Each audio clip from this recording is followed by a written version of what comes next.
bolało, nie? Ale No ludzie różnie reagują w tych skrajnych momentach. Dla mnie te skrajne to jest, wiesz, jak już ktoś płacze, albo chce mu się wymiotować, albo już wymiotuje na przykład, albo mu zwieracze puszczają, ale o czymś takim jeszcze nie słyszałam, wiesz, że Okej. godzina wystarczy to ja Ci powiem, że jakbym miał sytuacje takie, że miałbym się zesrać w zbroję albo kurwa zrobić cokolwiek innego od tej, to ja nie wiem, czy bym po prostu nie poszedł do chaty, nie? I bym powiedział, posłuchajcie, tej dzięki, ale chuj z tym, nie? Jakby po co, nie? Wiesz co, no niektórzy są po prostu zawzięci. I trudno, no najwyżej, wiesz, posram się, ale zrobię. Zesraj się, nie daj się. Wiesz co, miałem kiedyś taką sytuację, jak robiłem sobie pierwszy tatuaż na cycku i to był w ogóle pierwszy, chyba jedyny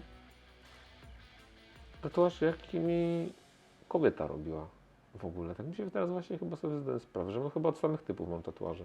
W każdym razie robiłem sobie tego cycka i byłem dosyć zdenerwowany, bo wiedziałem o tym, że ten front gdzieś tam boli. I było to bolesne do zniesienia. Było tak, że im wyżej powiedzmy obojczyka, tym mnie bardziej bolało. W każdym razie, jak sobie to robiłem, to obok na łóżku był typ, który miał, nie wiem co miał, coś miał tatuowane, nie wiem, rękę, nogę, whatever, dupę, cokolwiek. I ten gość takie odgłosy z siebie wydawał, nie? Ej, przysięgam, to były odgłosy kopulacyjne i ja nie wiedziałem, czy on tak po prostu ból przechodzi, bo każdy inaczej, wiesz, każdy inaczej się śmieje, każdy inaczej psika i tak dalej. To jest bardzo intymna część naszego życia tak naprawdę. I ten typ, odgłosy, które on wydawał, nie? Ej, człowieku, talacha, niedziara, ej, patrzy na mnie i mówi, ej, co jest grane? Ja leżę i mówię, kurwa, nie wiem, a wiesz, to też jest dosyć intymne, bo byliśmy twarzą przed twarzą, nie? I ona mówi, kurwa, ej, nie dam rady tego słuchać. Ja mówię, ja mam to samo, kurwa, nie wytrzymam przy tym typie, nie? I no tak. No, ale może rozładowywał trochę, wiesz, tą Wiesz napiętą co, sytuację. No tak, ale ja chciałem mu powiedzieć, to po chuj to robisz. Jeżeli to ciebie tak boli, A może to mu taką przyjemność sprawiało, no nie wiesz. to był ból. On się kurwa Nawawał. wiercił, kręcił. Ten gość, który mu robił ten tatuaż, mówi, okej, posłuchaj, mamy jeszcze jeszcze 15 minut, jeszcze 5 minut, jeszcze tutaj poprawię, czekaj, tutaj muszę dobić, nie? Okej, I tak dalej, rozumiem. wiesz o co chodzi, nie? A ja też rozumiem tych tatuatorów, bo jeżeli ktoś ma już swój styl wyrobiony i chce, żeby jego prace też dobrze wyglądały, no to nie chce komuś zrobić bubla, że nie dobił mu jakiejś linii, konturu czy czegoś, bo nagle będzie, to jest dziara tego gościa znanego, ej, gówno w chuj, patrz na to. Ale no, więc jakby to jest też ich wizytówka, nie? Oczywiście, że tak, bo wiesz, nikt ci potem nie powie, że wiesz, ja byłem miękkim jajem i nie dobiłem. Tak. Tylko No tak wiesz, mi no zrobił, tak jest, nie? no. No, dokładnie. No słabe, masz rację, więc, ale rozumiem twój punkt widzenia, ale natomiast też rozumiem punkt widzenia tego, wiesz, gościa, który tam woli się nastankać, ale zrobić. No ja tak miałam z żebrami, słuchałam Slayera, płakałam, ale dawaj, nie.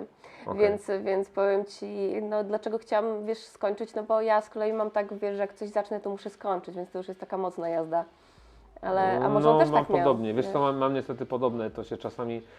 To jest coś takiego, że dostajesz talerz z gównem i zjem, bo kurwa już zacząłem, nie? To jest niestety tak trochę to wygląda. I mam także przykładowo, jak jest film, który mnie wkurwia, albo książka, która się okazuje chujowa, albo nie wiem, komiks, który Jezu, zaczynam czytać i kończysz jest zjebany. do końca. I mówię, kurwa, nienawidzę tego, jakie gówno, po co ja sobie to robię i ja to skończę, A ja zamiast mam tak tego samo z odłożyć, nie? filmami, mam tak No. samo, jak okaże się, że jest bagno, to trudno pociągnę to bagno do końca, bo... Rzadko Szkoda mam mi tak, potem nie? powiedzieć, wiesz, że to rzeczywiście było bagno, skoro go nie widziałam do końca. No, było bagnem przez pierwsze 10 minut, wyłączyłam, to może nie mówię prawdy, wiesz. Wiesz co, było też tak, że no tak, dokładnie, później jest też tak na przykład, wiesz co, nie mam jakiegoś super czasu, wiesz, nie wiem, jak na przykład mamy jakichś tam znajomych bliższych, dalszych, którzy mówią, no zobaczyliśmy teraz, no a ten serial, no a zrobiliśmy już 6. serię tego, ja sobie myślę, kurwa, 6 serii czegokolwiek, kiedy ty masz gościu czas na to, ja pierdolę, nie? Tak więc mam tak, że przykładowo jak zaczynam jakiś serial i nie wiem, w połowie drugiego odcinka zaczyna się kurwa już powoli ser wylewać z ekranu, to mówię wypierdalaj, nie chcę, nie zrobię sobie tego, nie? I ucinam to po prostu, nie? No tak jest. A Nie? ty co, częściej słuchasz podcastów? No, ja w ogóle nie słucham podcastów. W ogóle nie słuchasz? W ogóle nie słucham Ja podcastów. myślałam, że tam, wiesz, słuchasz jakichś kryminalnych podcastów, coś cię tam, wiesz, co, napędza. ja z tych kryminalnych rzeczy sobie sprawdzam jakieś rzeczy na YouTubeku, jak tam, nie wiem, przykładowo, nie wiem, jem obiad, kolację, cokolwiek sobie puszczam tam po prostu, żeby to leciało. Czasami miałem takich kilka wieczorów jakiś czas temu, wjebałem się w kryminalne historie, i w takie dziwne historie, jakieś tam deep webowo, jakieś tam rabbit hole i ja się wpierdoliłem w coś takiego, wiesz co, w 2 albo w 3 kanały YouTube amerykańskie jakiś czas temu i ogólnie one były zajebiście zrealizowane i to było naprawdę spoko i tam się w to wciągnąłem i tego oglądałem pełno. Natomiast wiesz co, mam tak, że ja słucham dużo książek i dużo audiobooków miele i mam tak, że jak idę gdzieś i mało wpis do muzyki słucham ostatnio. Słucham więcej książek niż muzyki. Nie A chce mi ja się... z kolei dużo słucham jakichś takich właśnie podcastów. Okej, to wiem, że są to bardzo popularne. Są bardzo popularne, ale też z mojego punktu widzenia mało jest takich naprawdę bardzo ciekawych, jeśli chodzi o polskie realia. Mało, moim zdaniem jest mało, a tego trochę słucham, więc... Okej. Nie wypowiem się, bo nie wiem. Bo nie wiesz, ale polecam w razie co, to... Wiesz co, no wiem, no wiele osób znajomych też słucha podcastów. Wiesz co, no miałem podejście takie, że sobie puszczałem coś tam w tle i tak dalej, jakieś tam rzeczy, ale jest tak, że w którymś momencie mam coś takiego, że dobra, kurwa nie mów do mnie, nie chcę wiedzieć. Jakby dostaję kolejną wiadro informacji i jestem przebodźcowany, mam za dużo informacji, za dużo rzeczy na głowie, więc mam coś takiego, że mówię, nie, spierdalaj, nie chcę tego wiedzieć, a książka jest informacją, która jest po prostu, że gdzieś ktoś tam wszedł do sklepu, coś wziął i tak dalej, wiesz, powiedzmy, jest opis, jak wygląda sklep we wnętrzu i tak dalej, więc mogę odpocząć przy tym, ponieważ moja wyobraźnia jakby przy tym pracuje. A podcasty no, na ogół są rzeczami związanymi z faktami, związanymi z życiem.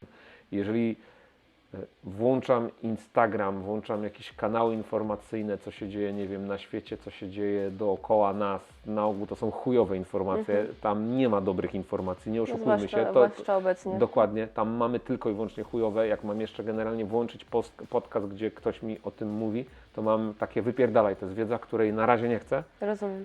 I nie gadaj do mnie, nie? Dlatego w którymś momencie czasami rap jest męczący, bo na przykład tak naprawdę mam w dupie, co ten gość ma do powiedzenia. Kurwa, nie obchodzi mnie to typie. Jakiś gość siedzi, nagrywa generalnie płycie i mówi mi o tym, jakie jest życie i jak wygląda przyjaźń, jak wygląda to i jak wygląda... Dobra, typie, zamknij mordę. Wiesz, o co chodzi. Jakby nie, życie tak nie wygląda. Czasami tak jest, a czasami tak nie jest. Bo życie nie jest takie, jak ty mówisz, bo życie nie jest białe, czarne, tylko ma całe spektrum szarości. I na tym polega to, że mam czasami takie zamknij ryj. I niestety w rapie jest to, że oni... I na przykład słucham drum and bassów wtedy, bo nie chce mi się żadnej treści brać. Jasne, rozumiem, bardzo dobrze. Niech sobie lecą jakieś dramiki, które mi nie mówią, jak mam żyć, nie mówią mi o tym, jaka jest przyjaźń, nie mówią mi o tym, jakie jest życie i tak dalej. Nie chce mi się, kurwa, typie, słuchać Ciebie, nie znam Cię osobiście.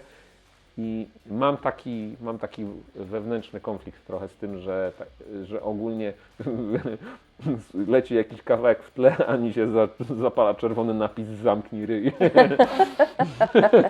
Ale to jest w ogóle ciekawe, wiesz, bo Twoje kawałki często, jak słucham, też są właśnie bardzo bujnie opisane, wiesz, tak jak rzeczywiście jak w książkach, że wszystko jest tak bardzo, bardzo, bardzo opisowo i zawsze zastanawiało mnie, skąd gdzieś te inspiracje czerpiesz do takich mocno rozbudowanych i często takich chorych pomysłów, znaczy bardzo często niż często. I rozumiem te horrory, zapewne książki w takim razie, jeżeli nie podcasty. Wiesz co, i filmy, i te... Wiesz co, kiedyś słuchałem, kiedyś trochę zacząłem tych wszystkich creepypast gdzieś tam słuchać i tak dalej. Patrzyłem na to, jak to ludzie piszą. Z tymi creepypastami jest tak, że to są zajebiste urban legends, te miejskie legendy, które gdzieś tam krążą. A to w Polsce myślisz też jest takie Wiesz lubiane? co, czy wiesz co, bardziej tak, w Stanach? są strony z tym i tak dalej. Są. Są osoby, które na przykład je czytają i wiesz, jeżeli czyta to jakaś osoba, która nie ma warsztatu, nie wiem, albo wokalnego, albo aktorskiego, albo jakiegokolwiek innego i kurwa, i miągwi ci tym, kurwa, wiesz, głosem do mikrofonu i chce być na siłę, jest straszna i wtedy otworzył drzwi. To siedzisz i mówisz, ej, no, czerwony napis, zamknij ryj. No, po prostu. Tak więc tak to trochę wygląda, nie? Ale wiesz co, no, tych inspiracji jest... No wiesz, bo to nie jesteś takim klasycznym jesteś takim klasycznym artystą, który rzeczywiście może powiedzieć, że no poczerpię, wiesz, z mojego bloku albo z moich ziomeczków, tylko no te twoje opisy różnych sytuacji są tak bardzo rozbudowane, że no musisz mieć wyobraźnię nie z tej ziemi, żeby to wszystko zobaczyć i potem jeszcze drugiej osobie to przekazać, żeby ona też to zobaczyła. Tak, no. Wiesz co, teraz, żeby było jasne, ja mam też tak ze swoimi kawałkami, których raczej nie słucham jakoś super często, ale jak puszczam sobie, to też mam coś takiego, że słucham coś, co mówiłem, minął, nie wiem, kilka lat od tego momentu i już patrzę na to trochę inaczej. I z racji wieku, i z racji jakiegoś To jest doświadczenia. normalne, no, jakbyś się nie I tak zmieniał, dokładnie, to byś stał w dokładnie. miejscu. Tak więc mam coś takiego, że też, żeby nie było sam do siebie, też podchodzę w taki sposób krytyczny i sobie myślę, co ty pierdolisz, gościu, wiesz, i pytanie, co byś zrobiła, gdybyś spotkała siebie 15 lat temu? No kurwa, nie wiem, no pewnie bym sobie liście zajebał i powiedział, ty debilu. Wiesz, o co chodzi, no więc tak trochę jest. Nie? Jak byś się ustosunkował do tego, jakbyś zobaczył, że ktoś ma wydzieraną twoją twarz na swoim ciele? No widziałem już to, nie? I jak? Wiesz co, logówka, na przykład jak ktoś ma logówki BDF-u i tak dalej, to jest to na tyle. Twarz jest coś takiego, że patrzę na swoją twarz i sobie myślę, tej, to jest mój ryj, nie? Wiesz, to jest takie... nie mówię, że to nie jest nieprzyjemne, nie mówię, że to jest przyjemne, to jest dziwne uczucie. I mówiąc szczerze, nie wiem, czy jestem w stanie ubrać je w słowa. To jest po prostu coś, co... Tak patrzę na to i mówię, no wiem, to jest mój ryj, nie? A co gościu, jeżeli ja za 3 lata czy 4 powiem publicznie coś, co jest totalnie sprzeczne z Twoimi poglądami Jasne. politycznymi, życiowymi, jakkolwiek innymi, no to co wtedy? To wtedy ściągasz tą twarz? Wiesz, o co Tak, chodzi? mnie też to zawsze zastanawia. I to masz wytatuowaną czyjąś twarz, czy tylko postaci? Albo czy w ogóle rozważasz to, żebyś mógł mieć wytatuowaną Wiesz co, czyjąś no mam twarz? logówki zespołów, moim gdzieś tam pierwszą dziarą była dziara związana z horrorcorem, z ICP, więc mam do dzisiaj ich raz, dwa, trzy, Ale to są logówki. znaczy no tak i nie, powiedzmy. 3 rzeczy związane z całym światem, z byciem Juggalo i z całą jakby otoczką tego. Mam jakieś kilka logówek, mam na przykład logówkę jednej kapeli rockowej i postać ma t-shirt Wu-Tangów na przykład, mam coś takiego i pojechałem na jeden koncert Wu-Tangów, znaczy byłem na kilku ich koncertach, ale byłem na jednym, który był totalnie zjebany, nie? I patrząc na ten koncert sobie myślałem, kurwa, typ jakiem grał tak koncerty, nie? To no, nigdy na mnie nie przychodził i wiesz, obrażony raper, kurwa, to jedź do chaty tej typie. Tak więc no nie wiem, co by się musiało takiego stać jakby, ale mówię, no wiesz, dlatego też postanowiłem w którymś momencie mówić bardziej też to, co ja myślę i to, co czuję, nie iść tylko i wyłącznie w fikcję albo rzeczy, nie wiem, bragowe, że teraz będę mówić o, kurwa, 4 kawałki o tym, że mam największego, kurwa, kutasa w klasie, tylko wolę, kurwa, skupić się na tym, co faktycznie czuję, co myślę, cokolwiek innego, bo wydaje mi się, że to jest... Dostawałem wiadomości, przykładowo dostawałem wiadomości, kurwa, wiesz, od ludzi jakichś, kurwa, frustratów. No, słuchałem Cię, kurwa, nie wiem, 10 lat, a teraz, kurwa, piszesz takie rzeczy publicznie, czy coś. Tak na przykład było, nie wiem, teraz całą pomocą, wiesz, nie wiem, wobec Ukrainy, czy coś, Jasne. bo jestem, nie wiem, mocno w ten temat wciągnięty i tak dalej. Jeżeli są jacyś moi słuchacze, którzy, wiesz, nie wiem, dostawałem dosłownie wiadomości takie, nie? Ej, no ale co, ale to ty tego, a co, nam nie chcesz pomagać, tutaj wypierdalaj typie jakby, kurwa, co ty gadasz do mnie, czy ja mówię, że jak komuś nie chcę pomagać, po prostu, kurwa, twierdzę, że w tym momencie po prostu należy im się pomóc, bo oni są, kurwa, naprawdę poszkodowani w chuj i to Oczywiście. człowieku w taki sposób, że nam się nie śniło, nie? Oczywiście, zgadzam się z Tobą w 100%.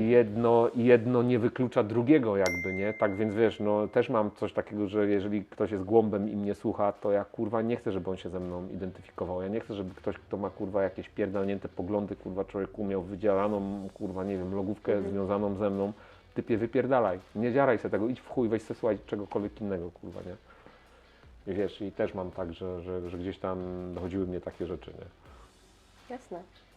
A tak jeszcze abstrahując i rozmawiając dalej o tatuażach, jakbyśmy jeszcze gdzieś tam dalej wyszli w jakąś taką abstrakcję i miałbyś się wytatuować na jeden kolor i to nie byłby czarny, tylko kolor, to jaki by to był kolor?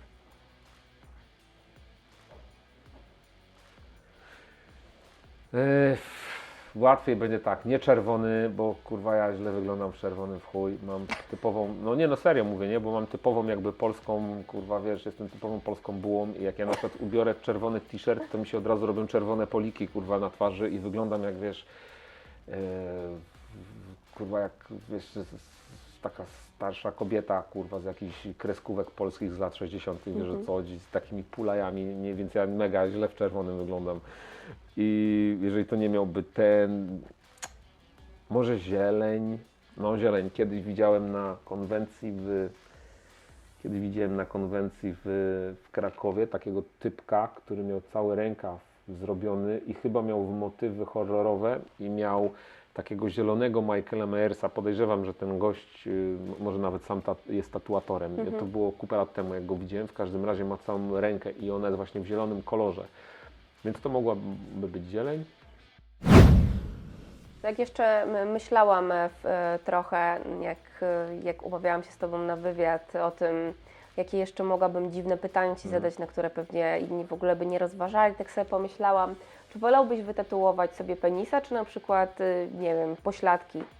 Czy między pośladkami się nawet Teraz wytatuować? pytanie brzmi, to jest bardzo generalnie dwuznaczne. Czy ja bym wolał sobie wydzierać na moim penisie Tak, coś? nie, niech ktoś wydziela czy Tobie. żebym sobie chuja wydzierał na kolanie? Nie, żebyś sobie miał swojego Pośladki. wytatuować. Nie wyobrażam sobie, żeby cokolwiek generalnie... Nawet pomiędzy pośladkami? Powiem Ci tak, Mocne tematy. wolałbym chyba dupę, znaczy nie, bez dwóch zdań wolałbym kurwa dupę. Dobra. Mówię to Bez całkowicie. dwóch zdań, Bez kurde. dwóch zdań, nie ma czegoś Nie takiego, wyobrażasz żeby sobie. nie Ale wyobrażam to sobie czegoś wyobraźnia takiego. nie pozwala Ci w ogóle przejść przez ten poziom, jaki to byłby ból? Powiem Ci tak, jak się to nazywa Prince Albert generalnie, tak? Tak, przekucie, no. Tak, przekucie fiuta, nie, dzięki, wypierdalam. Dzięki, kurwa, ja wysiadam z lecącego, kurwa, samolotu, nie?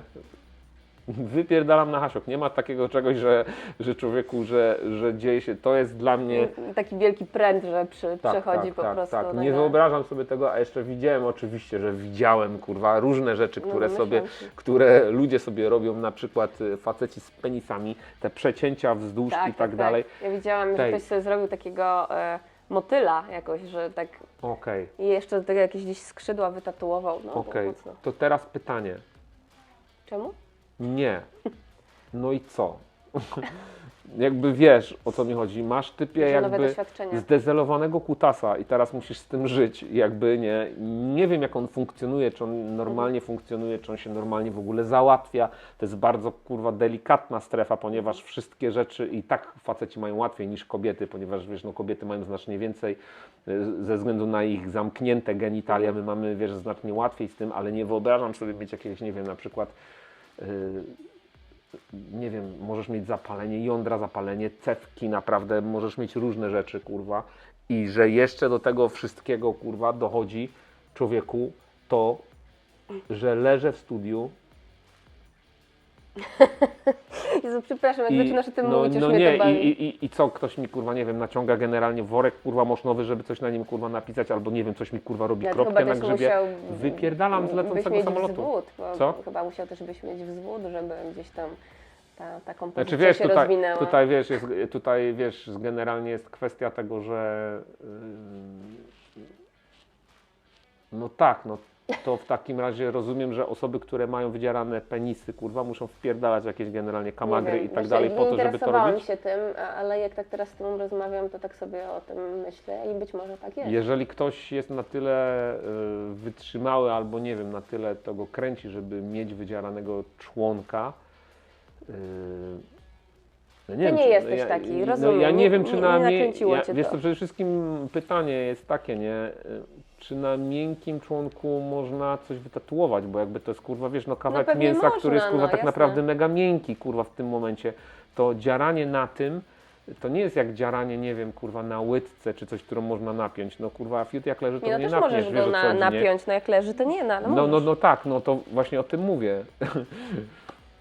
A tak to, no to bez dwóch zdań, jeżeli mieli mi gdzieś Każde okolice grzebać, tyłka. to dupa jak najbardziej spoko, nie? A w ogóle dupę byś sobie wytatuował? Nie, bo jest fuj bolesna. Jest fuj bolesna. Zatem nie wiem, co miałbym sobie zrobić na tej dupie. Po co miałbym? Znaczy no, w ogóle tego nie rozważam, miałbym sobie zrobić, kurwa, dziarę na dupie, nie?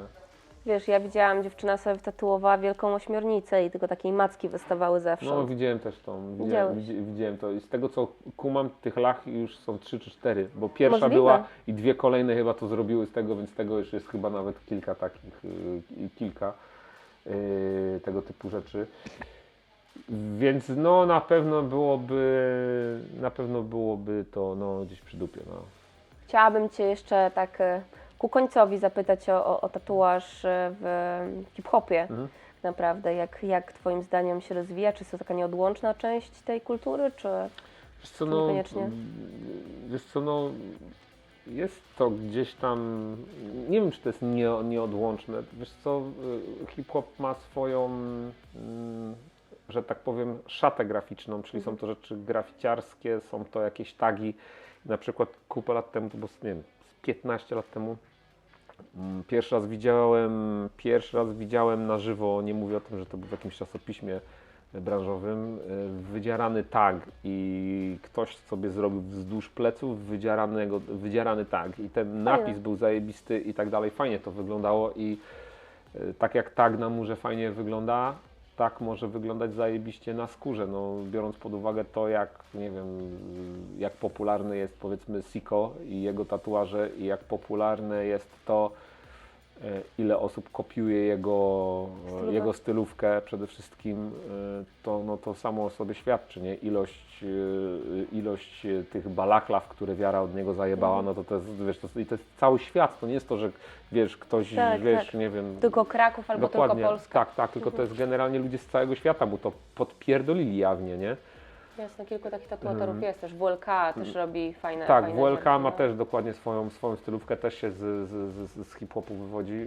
Wiesz co, no przede wszystkim, wiesz, no jest, tych osób jest trochę, przede wszystkim taką, wydaje mi się, jedną z najbardziej takich czołowych osób w kulturze hip-hopu jest Mr. Cave z Nowego Jorku, który sam był graficiarzem, sam był raperem, albo jest, nie wiem czy tak, no mogę dalej nazwać, bo w sumie dalej sobie pewnie gdzieś tam coś rapuje.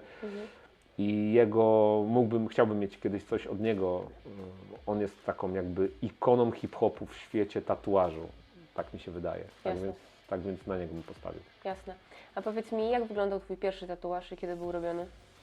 Pierwszy tatuaż zrobił mój człowiek Davey, którego bardzo serdecznie pozdrawiam. I Davey, przez to, że sam ma coś ze światem, generalnie tam ICP, nazwijmy to, ze światem Juggalo wspólnego, to ja się z nim zgadałem. Ja wtedy mieszkałem i pracowałem w Glasgow, więc musiałem przylecieć do Polski na ten tatuaż, pojechać do niego do Krakowa i wrócić dopiero do chaty. I moją pierwszą dziarą to była jego wizja okładki płyty Riddle Box i to było na boku nogi i to był dla mnie szok, bo ja nie wiedziałem, że to aż tak boli, a to całe pierdolenie ludzi, którzy mówią przyjemne drapanie jest jak cię ktoś, nie wiem, kurwa, Po pleckach podrapie. tak, mizia kurwa za łóżkiem, a to nie jest przyjemne drapanie, to jest ból w chuj, to jest kłamstwo, nie słuchajcie tego, to jest kurwa bullshit. W każdym razie pojechałem na tą dziarę do tego i robiłem to w Kulcie w Krakowie. I to był pierwszy tatuaż, który zrobiłem, to był właśnie u Daviego i zrobiliśmy to raz za jednym razem. Davey mnie od razu namawiał, żebyśmy w kolor poszli, ale ja wtedy byłem jeszcze taki bardzo, że tak powiem, konserwatywny, No, że, nie, tak. że nie może być kolor, nie, to tam kolor, to nie, to musi być czarno-białe i zrobiliśmy to. Z czego trochę żałuję, fajnie, wiem, no Davey jest przekozackie kolory robi, tak więc mógłbym pójść w kolory, nie poszedłem w końcu. Ale teraz już idziesz w kolory. Tak, poszedłem już w kolor w sumie chwilę później. No i bardzo dobrze. Ja O. też lubię kolorowe tatuaże. No. Też masz jasną cerę jak ja, więc fajnie kolory siedzą. Tak, to prawda. No chyba, że mówię, że byłoby to jakieś takie czerwone, co podbija generalnie w jasnej cerze, mówię, pulaje, nie? A ja kurwa nie wyglądam. Nie? No ale wiesz, gdzieś tam tutaj coś czerwonego. No nie, no wiadomo, mam gdzieś tam jakieś czerwone elementy, gdzieś tam się zdarzają, nie? Ale w czerwonym t-shircie byś nie wyskoczył. Kurwa nie, wyglądałbym jak pajac. Nie? Bym się tak źle czuł z tym, a jeszcze na przykład na koncert, kiedy się faktycznie, wiesz, człowiek poci i tak dalej, jeszcze miałbym mieć czerwoną gerbę, do tego czerwone plamy na szyi, no idiota, nie? Idiota. Jeszcze mi tylko brakuje, kurwa, plamy moczu na porach, nie? I sandałów ze skarpetkami.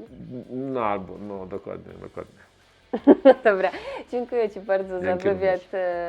No i do zobaczenia już za tydzień.